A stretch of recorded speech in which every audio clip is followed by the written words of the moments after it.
welcome to the latest Wellingtone PMO Academy webinar, where we're really now starting to continue to focus on maturity, specifically looking at P3M3, which is by Axelos. Over the past couple of months, we've been doing a bit of work around how the P3M3 model can work for your organisation and your PMO. We've done a couple of articles, we've done a couple of other webinars, and even a little podcast as well. So this is kind of following on from that and kind of going deeper into the P3M3 levels. So what are we going to talk about? I'm going to tell you a little bit about me and Wellingtone, in case you don't know who I am. We're going to also walk through very briefly what P3M3 is. And then we're going to get into the detail of today's webinar, which is all about the specific levels and what kind of change we would expect to see from organisations to kind of move up to that next one. And also, we're going to look at our approach to maturity and how we can kind of help people to work through those P3M3 levels. As always, we can take questions, so if you have the question panel on your GoToWebinar, then feel free to add anything in there. Hannah is sitting in the background, she'll be moderating those, and hopefully we'll have a little bit of a Q&A at the end of this session. So first of all, my name's Emma Ruth on Pemberton. I'm sure most of you have already been on some of these webinars before.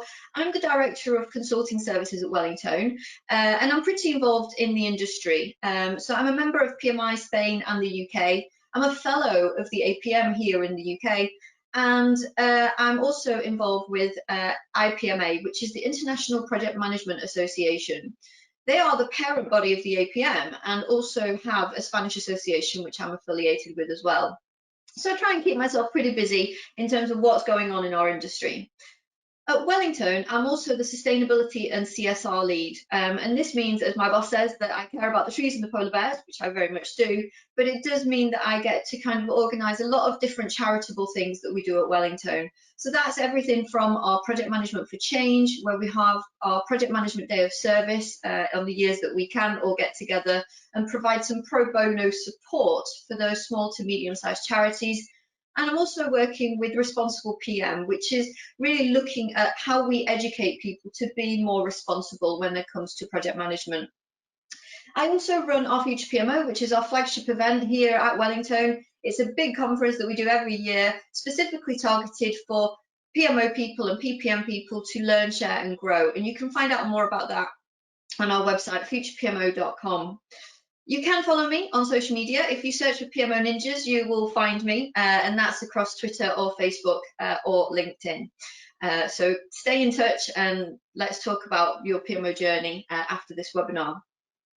Wellingtone, in case you don't know who we are a project management consultancy firm.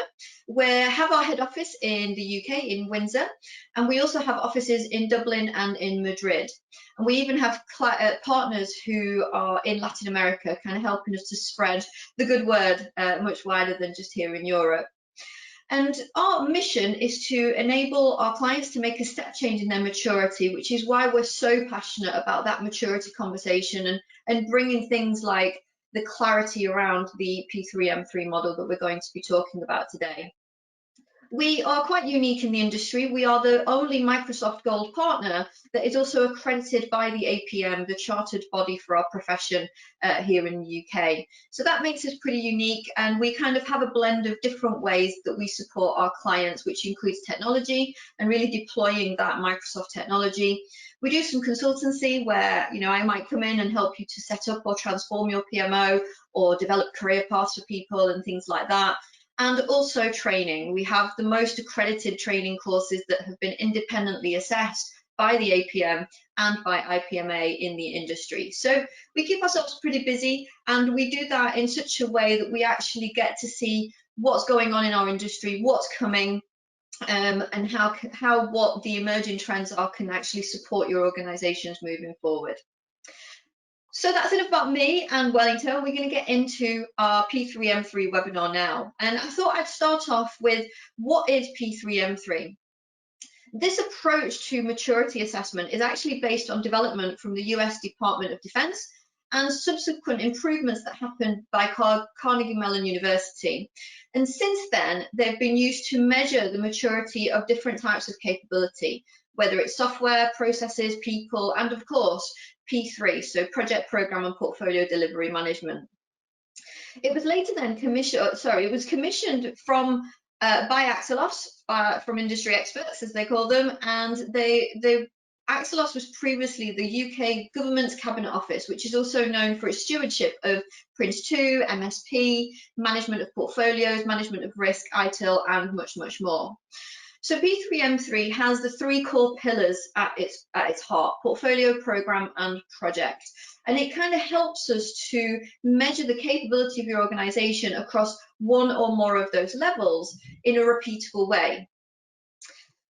How it does that is it does that through four different elements. The first is the model. Are we reviewing, for example, your program, project, or portfolio capability? Within each of those models, there are a number of different perspectives. So those perspectives include risk management, resource management, organisational governance, etc. Within each of those, there are some threads, which are kind of the main topics that we reviewed during the assessment. And within each of those, we also look at characteristics through the attributes that we would expect to see from the people delivering that capability. What's interesting about P3M3 is that the score itself overall is sometimes seen as less useful than the individual scoring and insights that you get right down to that attribute level. So it goes much deeper than a kind of high level assessment. You really start to get to see not just what organizationally you can do differently, but even what your people can do differently to kind of get you to that next level of maturity.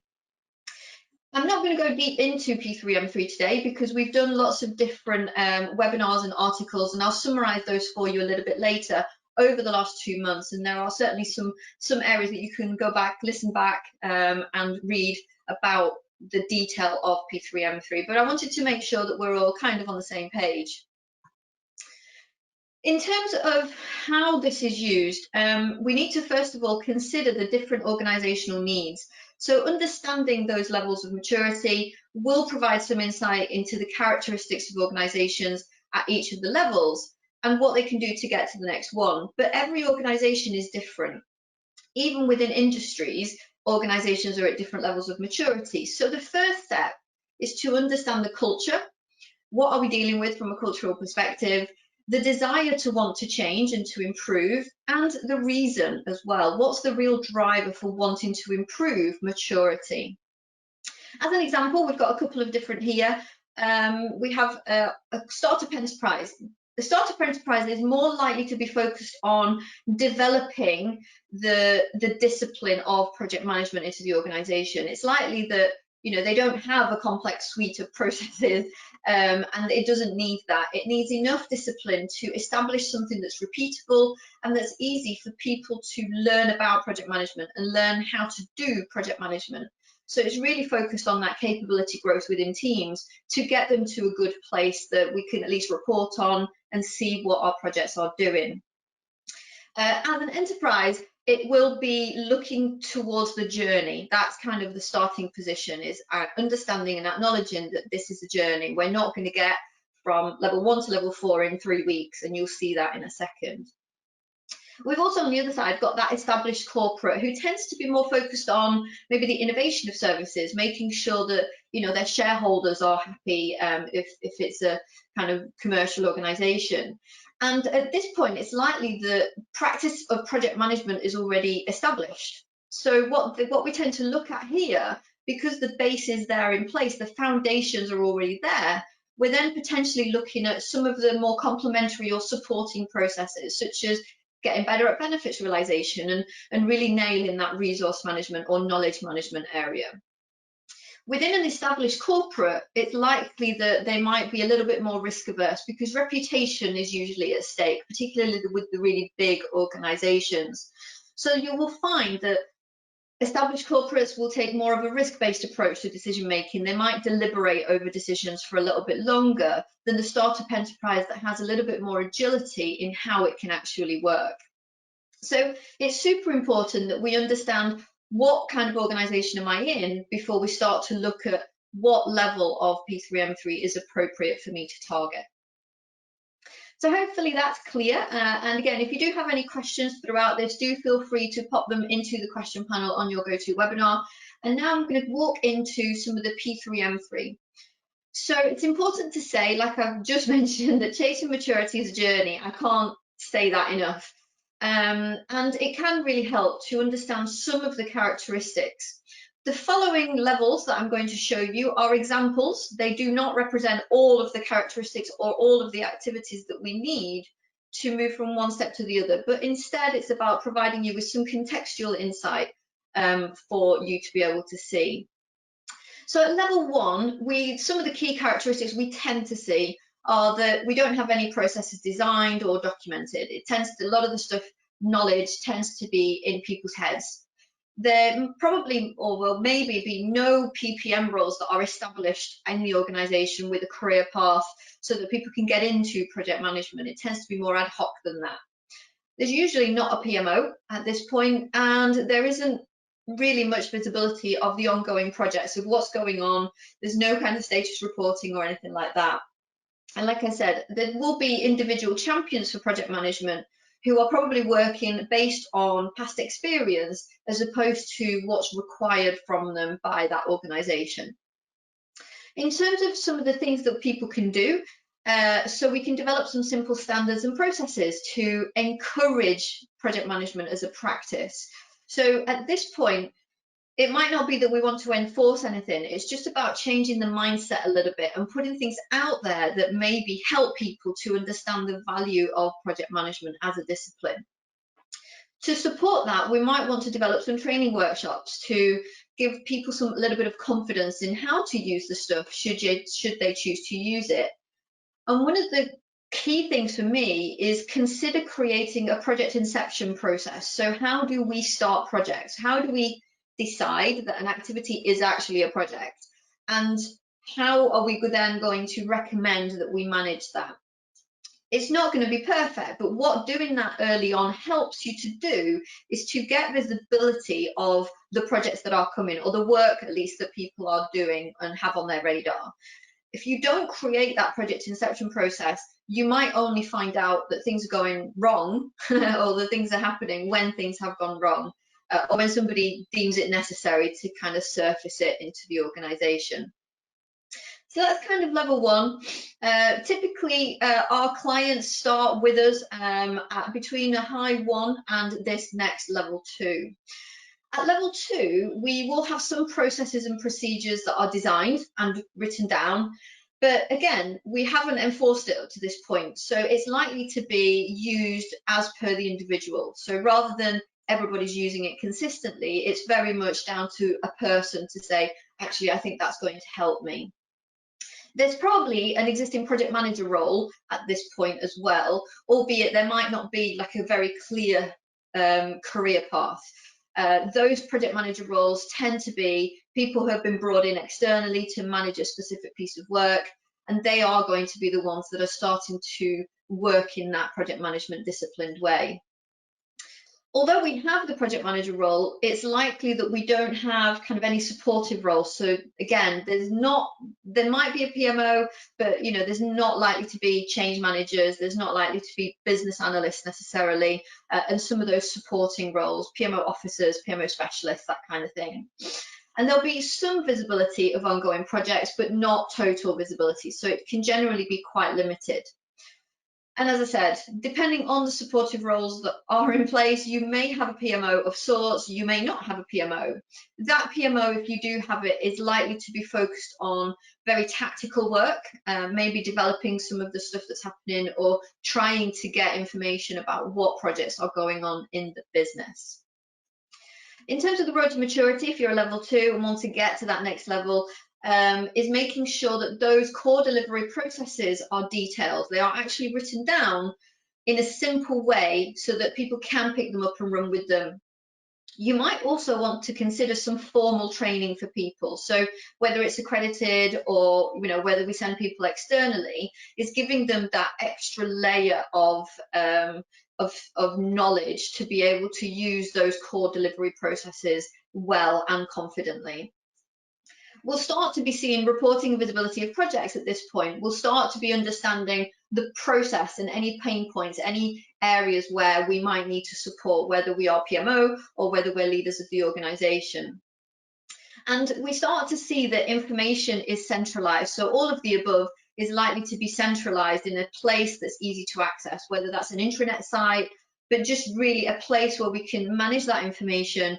People know where to go to get help, and they also can then, once they've got that help, they can then ask somebody if they do have any questions. So at level 2, like I say, most of our clients, when we start down the P3M3 journey with them, they tend to be either high level 1, which is, we've got a few people that know about project management and that understand the need for project management, or moving into a 2, maybe a 2.5 in terms of where we tend to start that journey with them.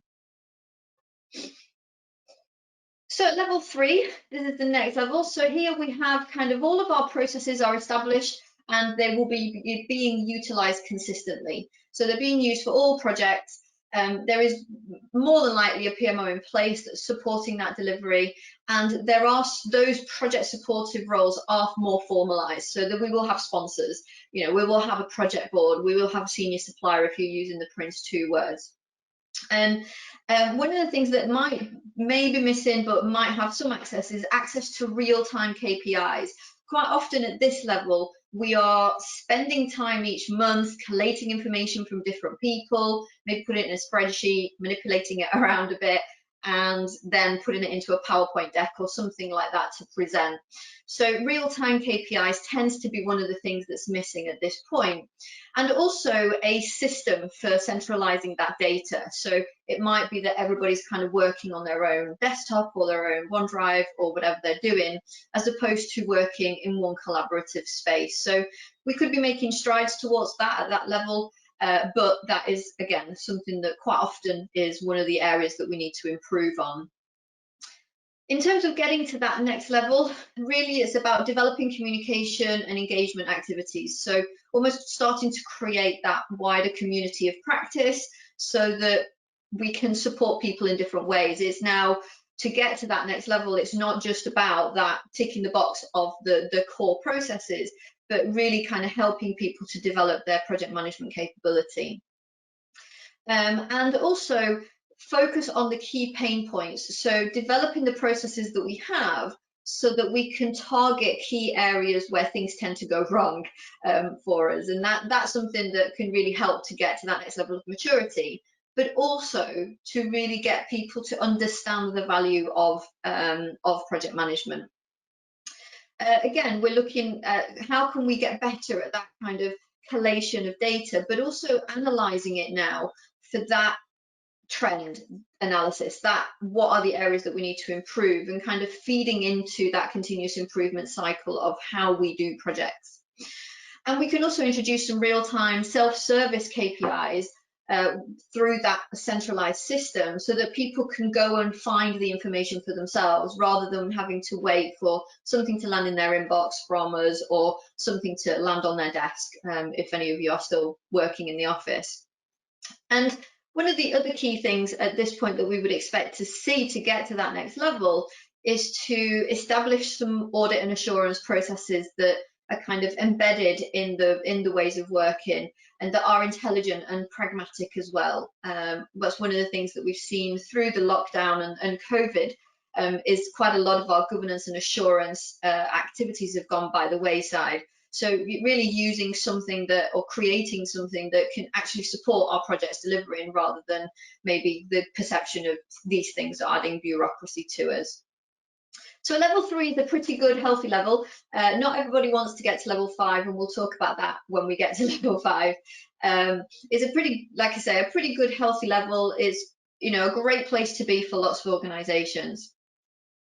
At level 4, though, if you do some of those kind of maturity elements, some of the characteristics that we tend to see is that work that we've put into, that trend analysis, reviewing data for areas where we can improve, is, we're starting to see that those processes are now being continuously improved. We have a clear continuous improvement cycle.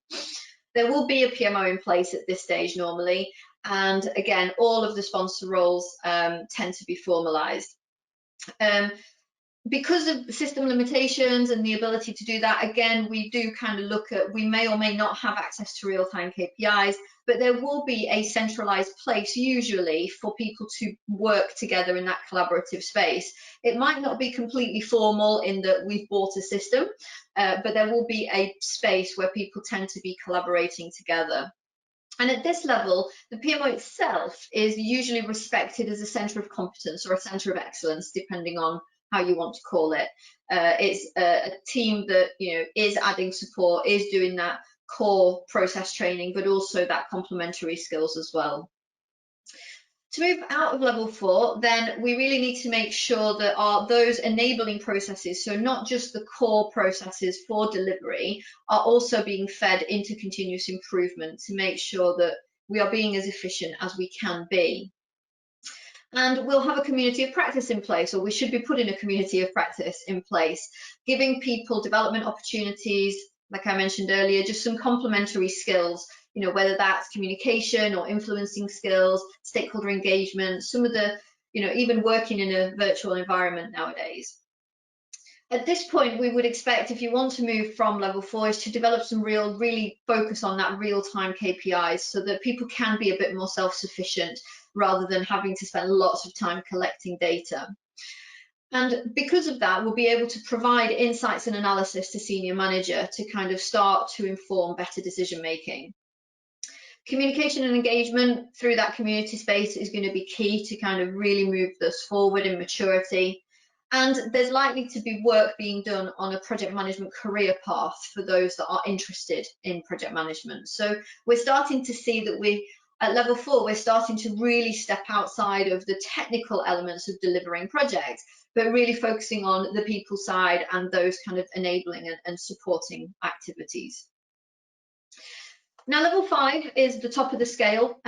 Most organisations think level 5, actually, I'd be happy at a 3 or a 4, like a high 3 maybe. At level 5, it takes a long time and it can cost a lot of money. It's each level is a culture change, but getting to level 5, depending on your starting position, is, you know, it's a real aspirational goal for some organisations. And as a result, some people say, if we can get to a 4, we'll be happy with that. At level 5, the characteristics are very much focused on that strategic level. So we're really looking at all of our processes being championed at that strategic level. So everybody's aware of how this works. Insights will be utilised to inform portfolio planning.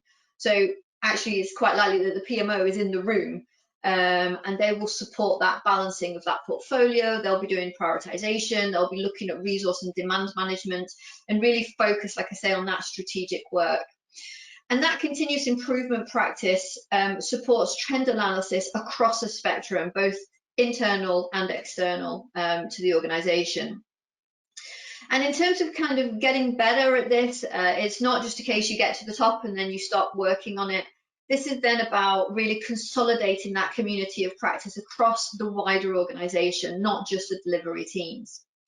Then looking at the evolution of our processes and using technology, using what's out, what's coming, what are the emerging trends at an industry level. And we expect to see that PMO evolves into a respected business partner. You know, to be in the room, balancing the portfolio and informing portfolio planning, you have to be pretty well respected and seen as a partner to the strategic team. Communication vehicles, you know, I'm sure you've all had lots of change in terms of the technology available to you, but really making sure that we're keeping up to date with that so we don't get left behind. And that development and training and career path is really truly embedded at this point, and making sure that we're continuing with that it doesn't just, once we get to this point, we can just stop worrying about that. And one of the key things that we see is that external benchmarking. That's what's going to kind of keep us at that level 5 and keep us on our toes a little bit. So doing external benchmarking with other organizations in the same industry or outside, actually sharing experiences, you know, can really help us to transfer insight of how we got to level 5 with other people who are on the same journey as you, just a slightly different flavor. So like I say, level 5 is, you know, the heady heights of maturity. Many organizations feel like they They don't need to get to level 5. They will just be happy with a high 3 or a 4. So it's really about looking at, are you that startup or are you that established corporate? What is realistic in terms of what the context of your organization is, what the context of your delivery teams are as well, where do they report into, and being realistic. There are case studies on the Axelos website of a few companies that have made it to level 5, and you can go and have a look at that at axelos.org. So now that we've kind of talked about the levels, I wanted to just talk to you a little bit about the approach that we take to do that. And every Axelos partner will do this slightly differently. So it's important for you to kind of understand that. So it's like I said, we are fairly unique in the marketplace. We not only have depth across the PPM spectrum, but we are also the only Microsoft partner that is accredited by the Association for Project Management. And although that accreditation really supports several of our courses, it's important to know that it actually supports a lot of the things that we can do differently in terms of your P3M3 maturity assessments. So the first thing that we always offer, we always do, is a detailed maturity assessment report. So it isn't just a high-level individual score for project, program, and portfolio. We kind of go right deep into that thread analysis, looking at what are you really good at already, looking at what can you do better in the future. And not only do we do the report, but we have it printed and bound, because we are very conscious that particularly senior people, if you're going to be using this as a case for change, they kind of want something to look professional. So yes, you'll get the electronic version, but we also do have that printed and bound element so that it feels to those senior people like a real proper review. Where appropriate, our recommendations are based on a combination of traditional best practice and also some emerging ways of working that could benefit your organization. So like I said, we are very open about working globally with the project management industry and the different kind of bodies, governing bodies that are there, to kind of really help to drive your PMO and your organization to that next level, and really hoping to give you that competitive advantage because maybe you're doing things slightly differently. Our qualified assessors, as I said, we have extensive roots in that PPM industry, and we also do what we term as industry benchmarking. Every year we do a state of project management research paper, which is currently out at the moment. So for those of you listening, do go and fill that in. And what we do is we take some of the data from that, as well as our client maturity data, to provide a view on how you are performing against other organizations in your industry. And in some cases, we can even organize a knowledge sharing session as well. The other thing that we do is we put a PMO perspective over the top of your P3M3 assessment. We have some depth expertise in the PMO, and because of that, we're able to kind of give a relatively unique perspective, which specifically looks at how the PMO enables your organizational maturity. So we actually overlay that over the top of all of our P3M3 assessments. And as always at Wellingtone, we do everything with a human first approach. So we know that this kind of work isn't at the top of everybody's agenda. We know that everybody's busy and dealing with lots of different stuff at the moment. So our approach uses some direct and indirect work. So really leaving the amount of time that your employees need to spend with us to a minimum. In terms of supporting your journey, regardless of your jumping off point, we have 4 different things that we tend to work with our clients. So the first one is kind of our internal PPM and PMO maturity assessment, which kind of gives you a solid starting position. It isn't an Axelos view, but it is a Wellington view across 15 different value enablers. And this is typically used to prepare your organization for that P3M3 assessment taking place. Then we have that full diagnostic P3M3 assessment, which takes a decent chunk of time and will give you that report that gives recommendations, that roadmap with some key milestones potentially, and that case for change in terms of how you can improve your capabilities as an organization. We also have an annual MOT because maturity is a journey. So there's no point necessarily, going through the same depth review every single year. But one of the things we do recommend is that we do almost like a dip check of where you're up to on that roadmap, on that journey, to see whether you need to do some course corrections, or if the world has, completely changed and we need to take a different approach. And we can also support you with developing your roadmap itself. So for both of the assessments, you'll get like that high level roadmap, but really to actually put down on paper that brown paper exercise of, these are all the things we know we need to improve. What's the logical order of things? Who's going to be doing what? What's going to give us that tick in that specific maturity point across the next 18 months to 2 years? So really providing that clear path that you can then publish and really show the organisation and your shareholders, if you are a public company, that this is a strategic activity for you. You're really putting effort and time into it, and again, really giving you that competitive advantage. So in terms of the P3M3 levels, that's all I've got to share, but I'm conscious that I've touched on a few other bits, so I wanted to just do a little bit of a roundup of the maturity series that we've done so far. So first of all, there's an article out there which talks about what is P3M3, and that goes into much deeper insight and information about how the different models work with threads and the characteristics, etc. So if you're interested and you want to find out more about the tangible aspects of it, really, and how we do it, you can really kind of go and find that article. Next are the secrets of a P3M3 assessor, which we did a webinar, and we also did an article, a companion article with a bit more information in there, which was with myself and another assessor of P3M3, and kind of really talking about some of the insights from our experience, really, some of the hints and tips and tricks and what to do, what not to do. And then we've got this webinar, which you'll be able to listen back to should you want to. And again, there will be an article, a companion article that goes with this, as well as some other stuff that's coming over the next week or so to kind of finalize this series of webinars and events all around getting your strategic maturity up. That's it from me. I'm going to hand over to Hannah now to find out if we do have any Q&A, any questions from anybody. Hannah, are you there? Yes, hi Emma. So yeah, we do have a few questions. So the first question is, how do the different maturity models work together? Assuming you mean the different models of project, program and portfolio, and if it's not, then I'll answer the next question in a second. What we tend to do is, if you think about it logically, the chances are that we start at projects. So we do one assessment on your project capability first.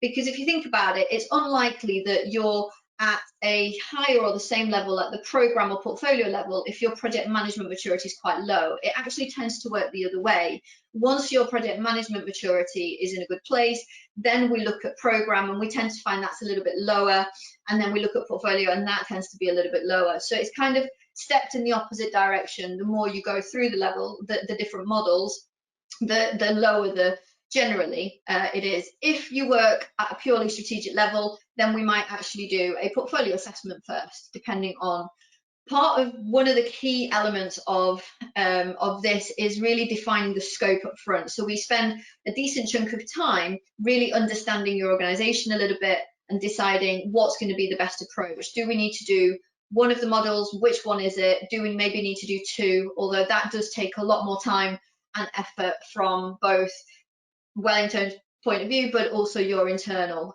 which is why typically we do one at a time.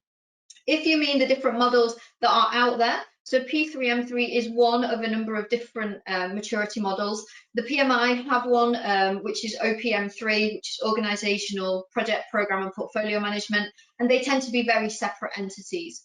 The good thing then about our Wellingtone PMO PPM maturity assessment is something that we've developed internally, and we can overlay that onto any other maturity assessment, and we can do it on its own as well. So hopefully that answers both iterations of that. Yes, okay, thank you, that's great. The next one is, so if someone's looking to build a business case for their organisation to do this, what are some of the biggest benefits that they can put into this to try and persuade them to do it? Yeah, so that's one of the things that we kind of brought out in the What is P3M3 article around the key benefits. And there's a number of things in there. One, it really shows strategically that we are making this part of our future. So if we look at, winning new contracts and things like that, actually being able to show your key level of maturity from an independently assessed perspective is actually a really good way of showing that your potential clients that actually we're going to manage this in the right way, and making sure that you are well represented, and we can kind of really prove that. And we're seeing that that's becoming more and more important in like the big infrastructure projects where, if you want to go into tender for that, you actually need to show what level of maturity you're at. And historically, people would have done it themselves, but now people want something a little bit more independent. So those are a couple, is that kind of that focus. It can also help your employees and kind of help to motivate them, because we're actively, publicly kind of saying, within the organisation or beyond, this is a strategic thing for us. This isn't just something we're going to play out. We're maybe not going to get quite there in terms of maturity. So it can really impact people. It can really impact the contracts that you can work with in the future, and it can give you that competitive advantage because you know that you're working towards that next level. And as part of following this webinar, we will send all the links and everything to the previous articles and webinars that go into more depth about those benefits. Great, thank you, Emma. And the last question is, so what happens after the P3M3 maturity assessment? What sort of happens once it's all done?